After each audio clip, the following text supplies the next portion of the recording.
Google est aujourd'hui un des principaux acteurs dans le marché des OS pour mobile, puisqu'il se partage le marché avec Apple et son iOS, en distribuant à des dizaines de marques différentes sa version d'Android. Mais force est de constater qu'aujourd'hui Apple a une longueur d'avance en matière d'intégration, de fluidité et de suivi logiciel, et la raison est simple, Apple a la main sur tout, que ce soit le logiciel, le processeur ou le matériel. C'est donc certainement pour cela qu'un jour Google décide de se lancer dans le marché du smartphone. Après tout, puisqu'ils conçoivent leur système d'exploitation, pourquoi ne pas faire leur téléphone? Et c'est ainsi que commence donc l'aventure Google Pixel en 2016.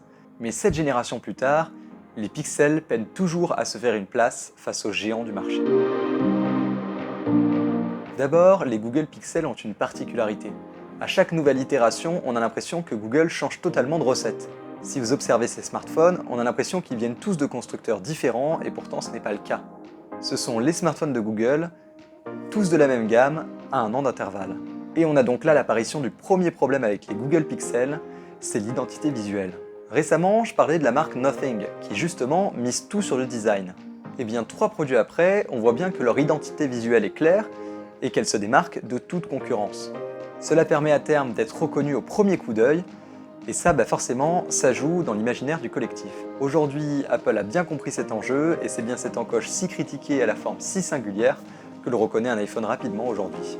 Maintenant, me direz-vous, OnePlus, marque chinoise, également cofondée par Carl Pei, fondateur de Nothing, est une marque importante sur le marché aujourd'hui, et pourtant, elle n'a pas une très grande identité visuelle, si ce n'est la simplicité, enfin au début. Eh bien oui, mais OnePlus s'est imposé par sa philosophie de marque, un smartphone, le meilleur de l'essentiel, et au meilleur prix. Là encore, au début. Et on arrive donc au deuxième problème des Google Pixel, c'est le segment choisi. Les premiers pixels de Google se voulaient être des smartphones plutôt haut de gamme, mais simples.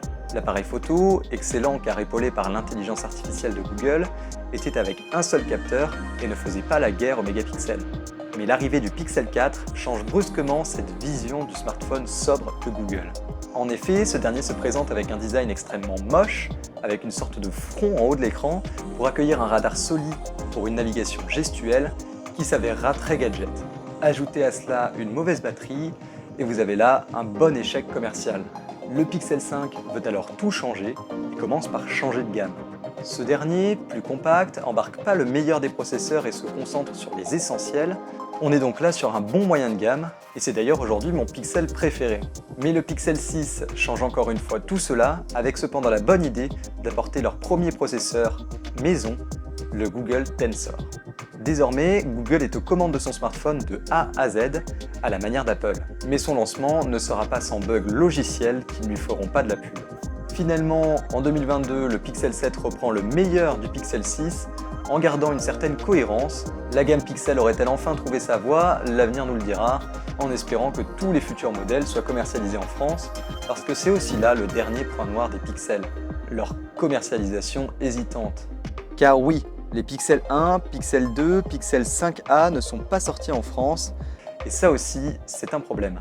En effet, les ventes décevantes en Europe ont parfois poussé Google à limiter l'exportation de certains de leurs modèles, ce qui finalement est un cercle vicieux. Les utilisateurs ne profitent pas de tous les téléphones de la marque en vend donc moins et elle ne propose pas certains téléphones en conséquence.